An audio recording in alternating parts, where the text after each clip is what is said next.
Here we go. Alright. Let's wait for everything to load up.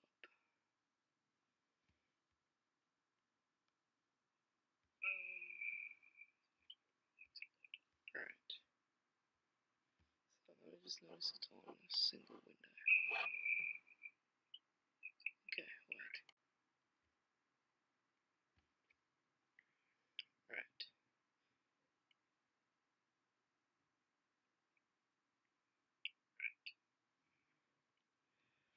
Alright, so it's currently 2:34 AM in the morning in Australia, and I don't want to listen to myself speak. So it's really early in the morning, but there's been a lot of escalation in the Syrian civil war, so I just wanted to discuss that on live. I'm going to mute this tab actually because it's annoying listening to myself. Anyway, so I'm just going to be using live UI map to kind of discuss this. So I just wanted to discuss how everything happened and kind of simply just how everything happened and a bit of my take on it, my thing, just looking over the whole situation really. So when I first got onto live UA, this was, I'm pretty sure, it was just this, so they didn't have the data governorate, government, whatever. They didn't have that, so they just had this, and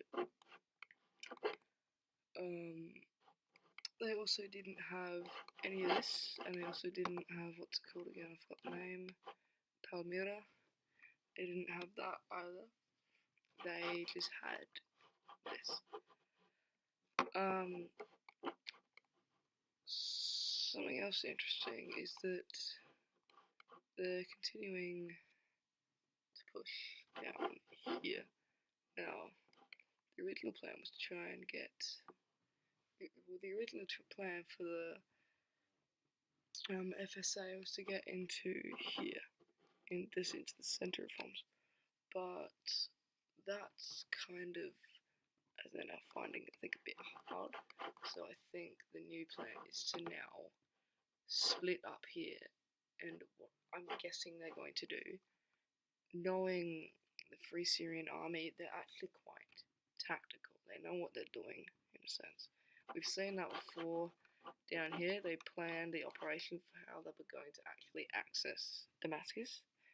They planned that tactically, so they are quite tactical and they do have an idea of what they're doing. These are just so all of these villages. So what they're most likely going to do is they're going to make a line up here, and they might cut it there, they might cut it there, and they might just cut it somewhere around here, in the Jabla district. But my question is, what are they going to do with that?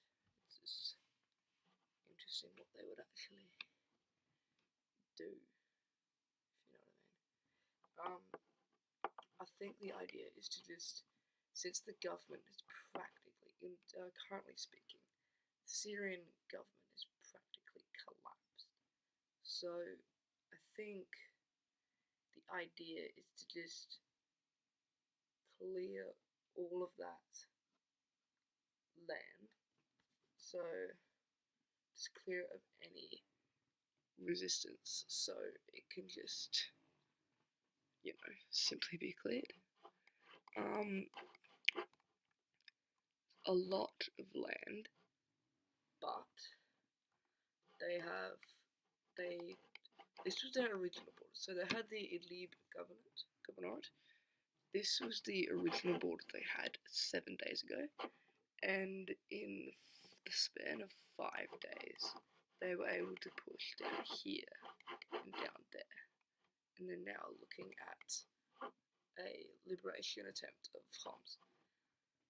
That is extremely impressive, with if you actually put the amount of time they had, the resource they had next to what they had to face, and the distance they went, it is extremely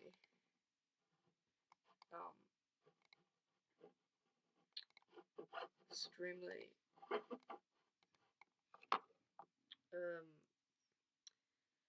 impressive. So from the edge of their original border, let's rough it out about there, to the tip of where they were over here, it's about 107 kilometers or 66 miles that they of land vertically.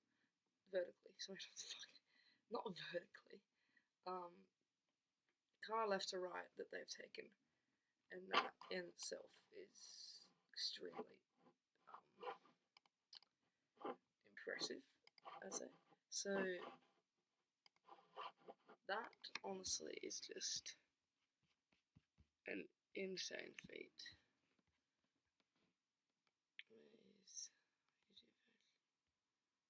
I'll bring it over here.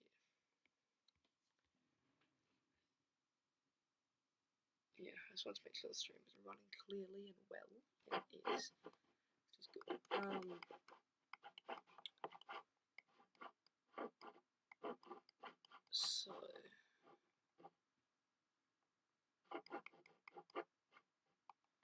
So I was going to want to do this section by section. I'll continue talking about this, then we'll move over to the Kurdish YPG, YPJ, SDF.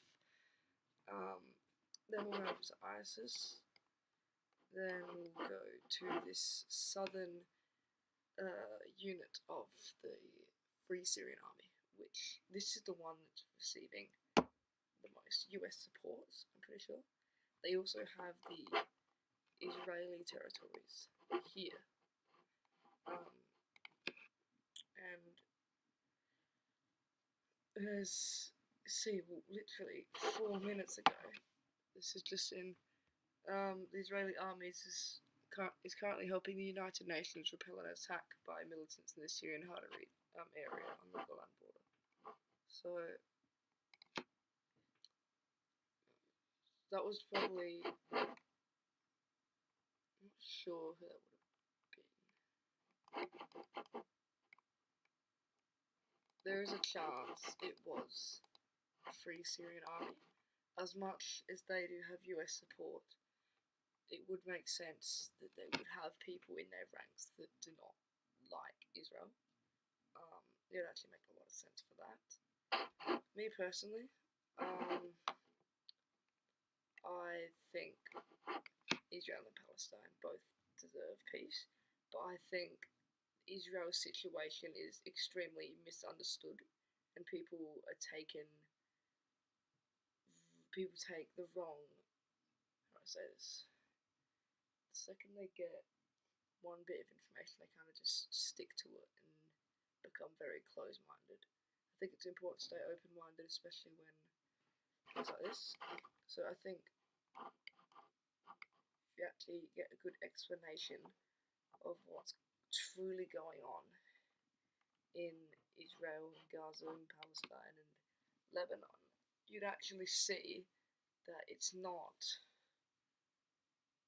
the situation that a lot of people think it is. I'm not saying it's not death, I'm not saying it's not suffering, I'm just saying that there's a very different situation to what people think.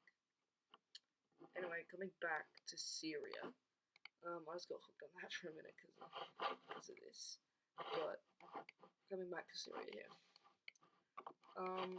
a bunch of operations through Free Syrian Army territories. Just to clarify, I do support the Free Syrian Army. At least as far as removing Syrian government from office and completely replacing al-Assad and his regime and just wiping his regime away. I do support that. I don't know who wouldn't. I don't know why you wouldn't, but I do. And What's going to be happening here? I would obviously support a Free Syrian Army assault on ISIS territories, as much as that would be quite difficult in a sense. Because we all know ISIS, I would definitely support it if it did happen. So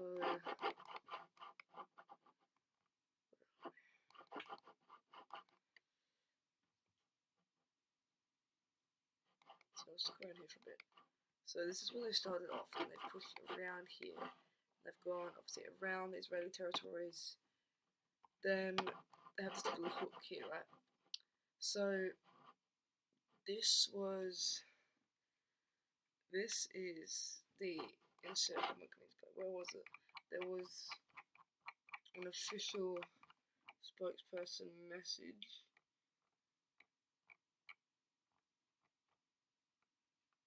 Where was it? Here it is. Spokesman for the rebels' deterrence of aggression for the Military Operations Department says our forces have begun implementing the final phase of encircling the capital of Damascus.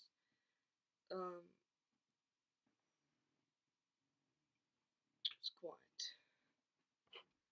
interesting. So you can see the encirclement attempt here. There's a forming head here and another forming head here with a actually direct. Here's a kind of direct head going straight into the heart of Damascus, somewhat. And it's not because like a building block or anything, that's genuine advance.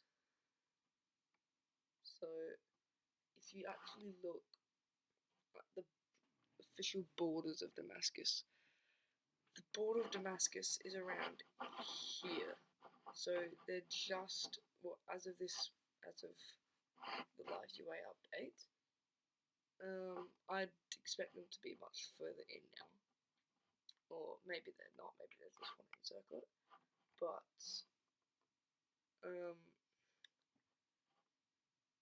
because, based off this live UA update, there is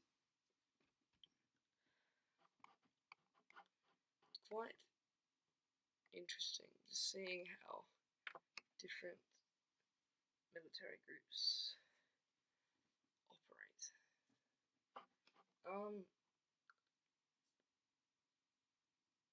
But it is quite well planned out and tactical. They've got a group heading straight into the capital and two other groups that are going around it. That is, in my opinion, very quite well planned, well set out. So FSA in the US, because remember these two parts are the ones that especially have US support. There was, where was it? It would have been quite a long time ago now. Not quite a long time ago.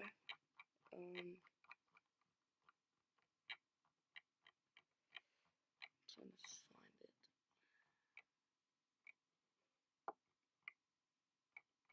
Can't find it. There was a thing around here saying that there was a USB 52H conducting a patrol over, I forgot what area, but I think I'm pretty sure there's been reported use of US A10 Thunderbolts, A10 Thunderbolt 2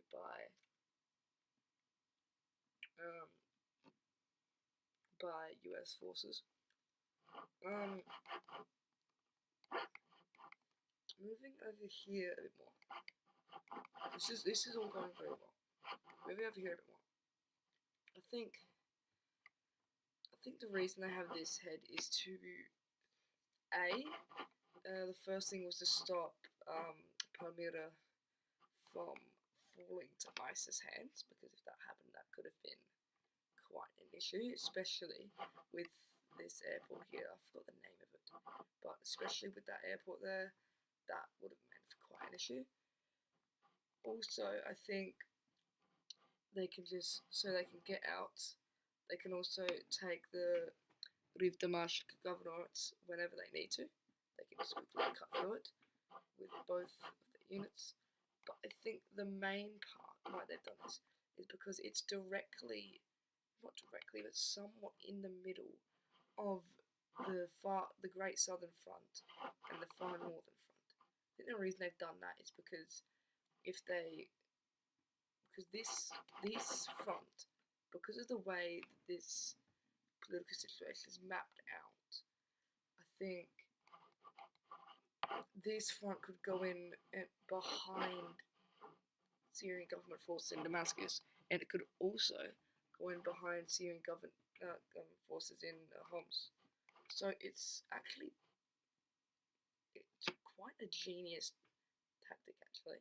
If you think about it, that's not only are you getting to make a spearhead right through the enemy territory, separating the capital from the rest of the still owned government territory, you're actually making it so not only just in emergencies, but whenever you need to, you can strike from behind. And honestly, from my research, armies attempting to defend a two-sided attack, it's never really gone well, and it's extremely hard to actually fight. It's an extremely hard thing to fight. So the way they've played this out and the way they've done this is actually extremely tactical, and I think it's quite impressive. Coming over to Palmyra,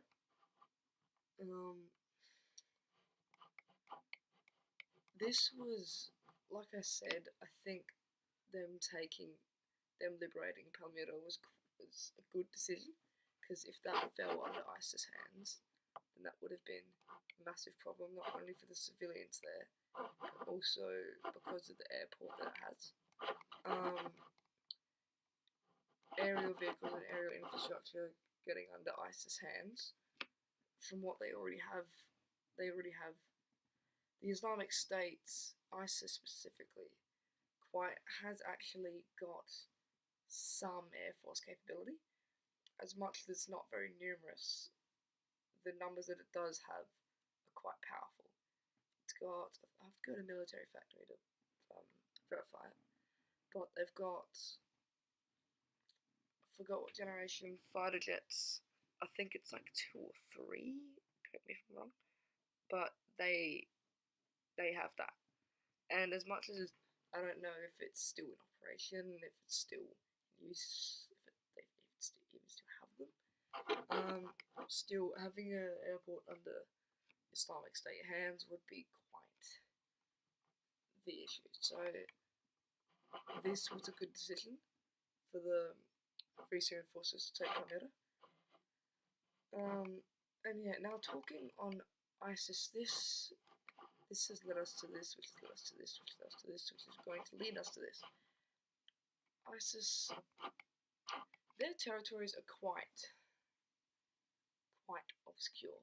For example, if we go over to, I don't think it will show. No, it won't show. But there's a certain part in Iran where it's a tiny slit of Islamic State land that they just own. For some reason, it's a tiny bit of road, and I'll show you guys that in a minute. But yeah, it's very obscure, and it's random little pockets of land that usually don't actually contain any major villages. Actually, well, there are no villages actually that are popping up. Sorry. There are no villages that are popping up. So really, all they're doing is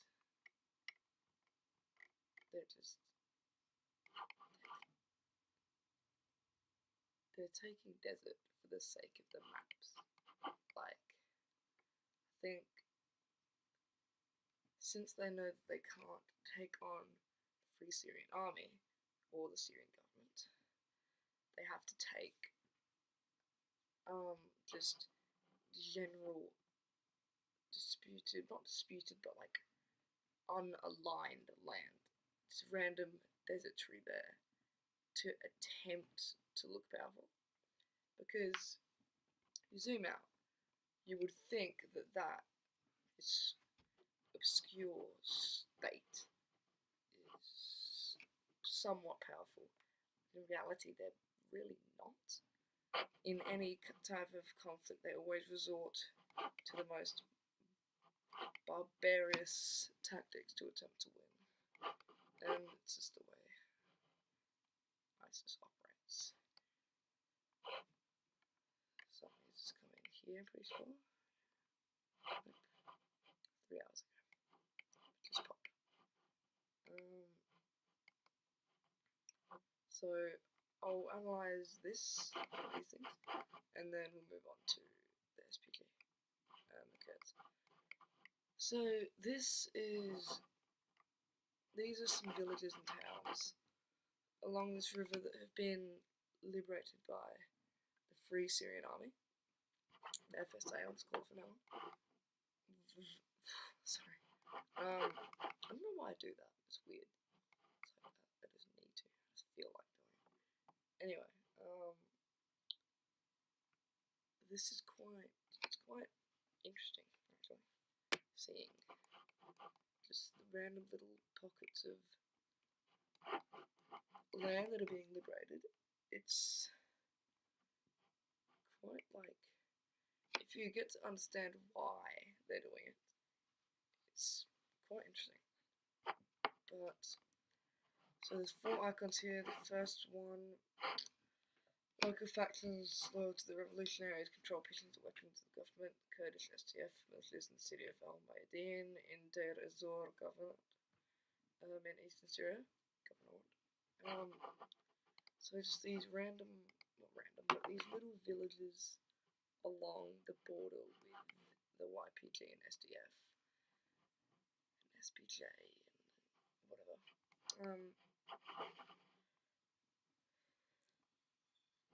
Just taken. Moving up a bit more, we have a lot more villages in here. This little pocket of land that's also owned. And then there's just this little yellow pocket of land. Now, I actually don't know what it symbolises, like what it means. I'm not sure.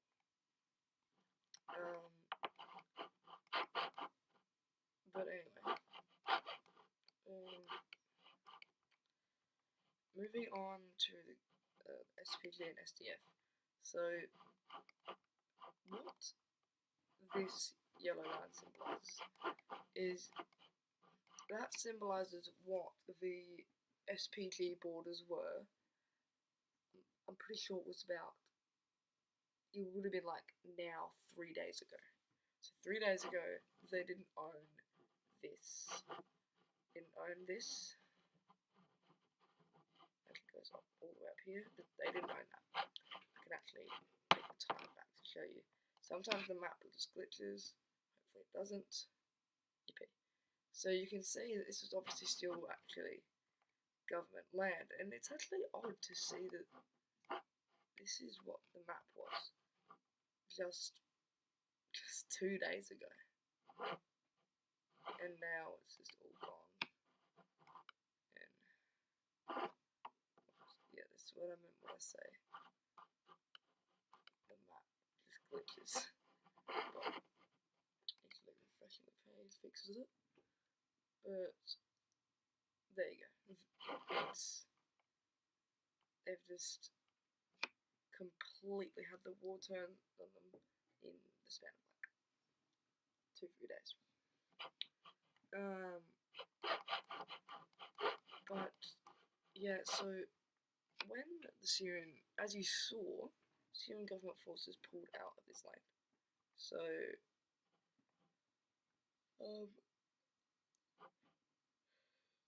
the SDF and SPG, they went in and they seized, liberated some of the land.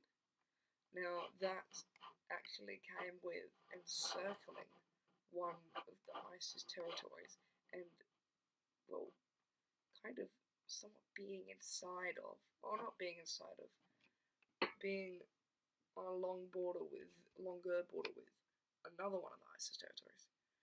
So they have one of them completely surrounded, and one of them they have a new border on with.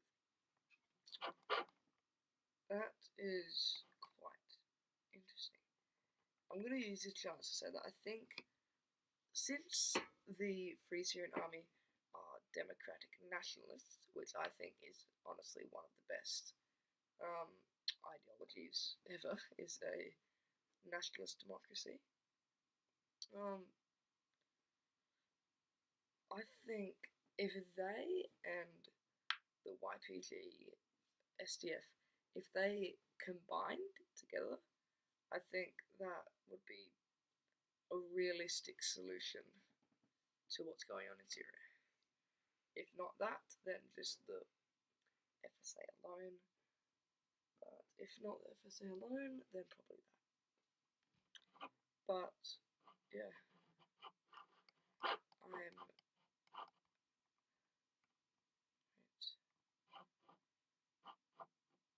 I am quite sure this is the. I think this is the Turkish land. I know this is the Turkish land, definitely. But I think this is as well. Yeah, I'm pretty sure it is. It's Turkish land, and that is as well. Turkey has continued their strikes on Kurdish targets near Manbij. And then Kurdish still own this block, this part of Aleppo. Quite interesting. I don't think there would have been any updates. Yeah. So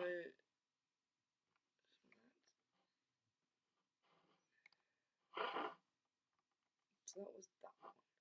SDF statement. Tabqa military council forces thwart attacks by Turkish-backed militants on Hanaya village on Tabqa Aleppo road. Clashes continue around the village. So, since the Syrian government system is, as we speak, currently collapsing, and I think a Syrian government collapse is inevitable, it is literally unavoidable at this point. I say that the SFA has definitely, FSA, sorry, has definitely claimed victory hard here.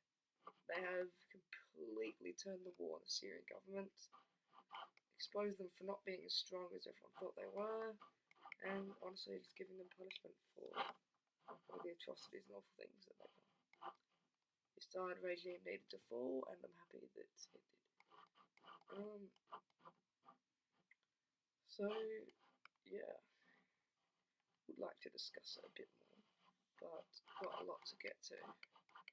So while this situation is still developing, I'm going to go to some other things I wanted to talk about. I'm going to make a video on this situation, so if you're watching the stream you can see it. Right.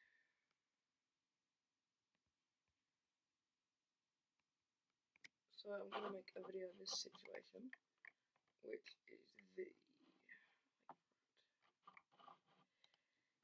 Ethiopia-Somalia situation, which is a situation that not a lot of people actually A, know about, or B, care about. So I'm going to be making and developing a video on it. To kind of explain what's going on. I won't explain all of it here, but pretty much Al-Shabaab, which is a Islamic terrorist group based in Somalia, has been attacking Kenyan, Ethiopian, practically everything, and also Uganda. Actually, recently, I think it was about 10 days ago, 2 military bases in Uganda got attacked by Al-Shabaab militants. So yeah, it's quite the situation. So there's a thing called ATMIS that exists, which is African Transmission. Is it African Transition? It's the African Transition Mission in Somalia. I'm pretty sure. And that has troops from, I believe, Ethiopia, Kenya, Rwanda, Burundi, Uganda, and I think Tanzania. I'm not sure. Anyway, yeah, and that they are basing themselves in Somalia to help the Somali government combat Al-Shabaab. But there's been a lot of rising tensions, like a lot of rising. There's one right here. Rising tensions between Somali and Ethiopian government. Now, if you don't know, Ethiopia currently has its own problems with rebels in its state in the north.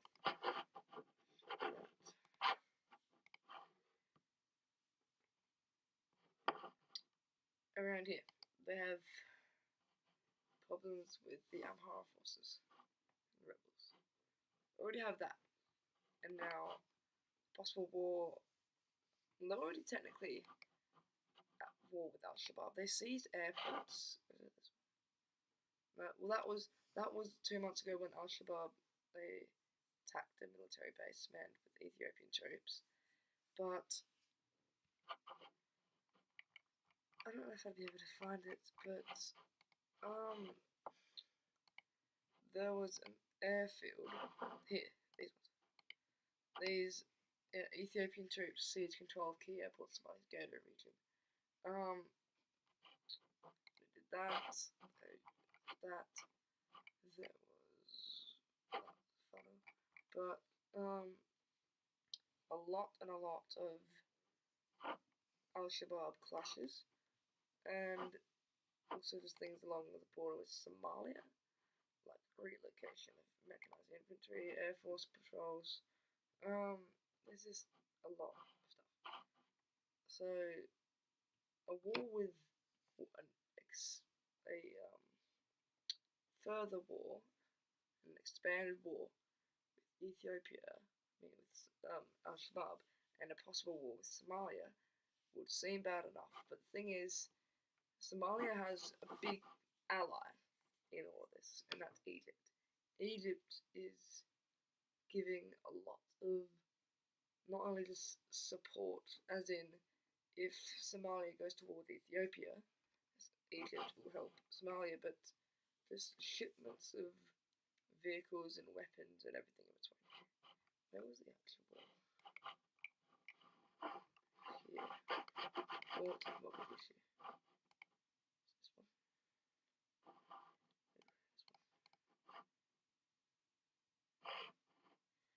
There. Somali Defense Minister after receiving Egyptian military aid. Again, Somalia accusing Ethiopia of things.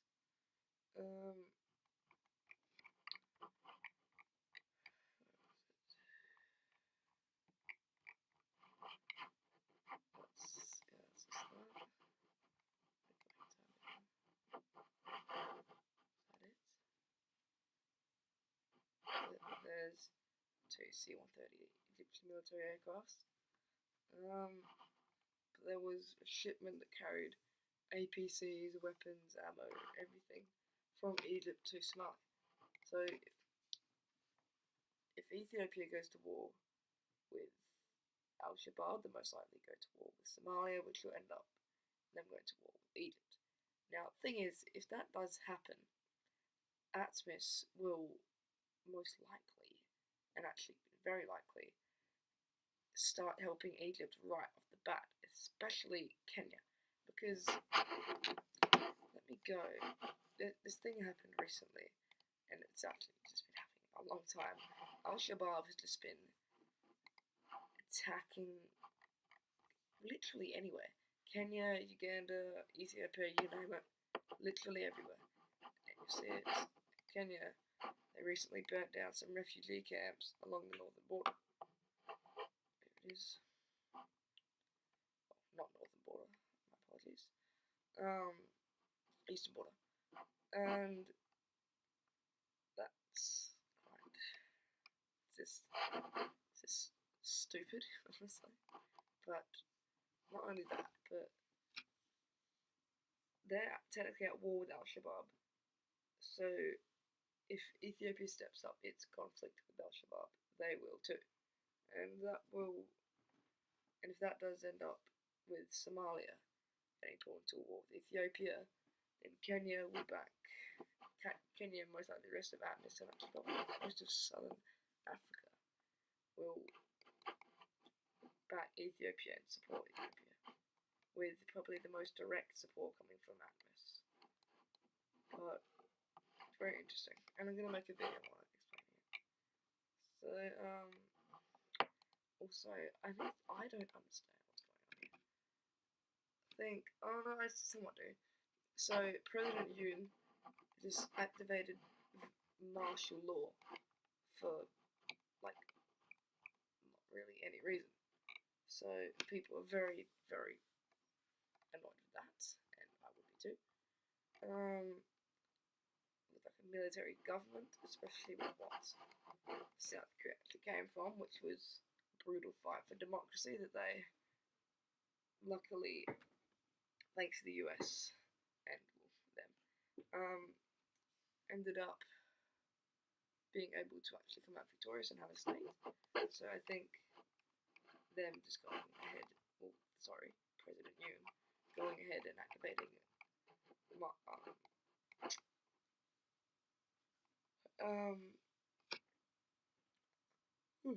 martial law is quite just nearly in a way disrespectful, like especially what South Korea actually came from in its history. As being a free and democratic nation, military government is, yeah. So that's happening, and then as well, then just the trash balloons. South Korea would have been a bit not that recent now. South Korea, they threatened military action against North Korea if they kept sending over trash balloons, and that of course made them tone it down a bit. But yeah, I don't really have much more to talk about. Talk about more tomorrow. Might do a War Thunder stream. Who knows? I'll do a War Thunder stream Monday. I'll do a War Thunder stream Monday. But yeah. So let's actually quickly check Syria before we get off the lights. Something else has happened here. What else has happened? There's something else. There was 3 before.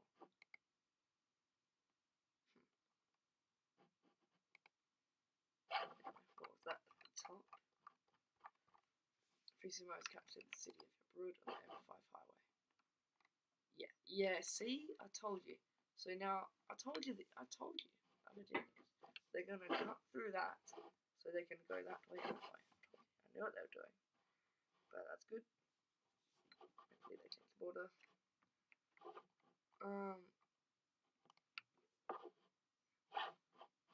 There you go. They're now here. They're all the way in here. So these borders aren't currently accurate. Hopefully they get updated soon. But they would be much even more smaller than what it is now. Tiny. But yeah.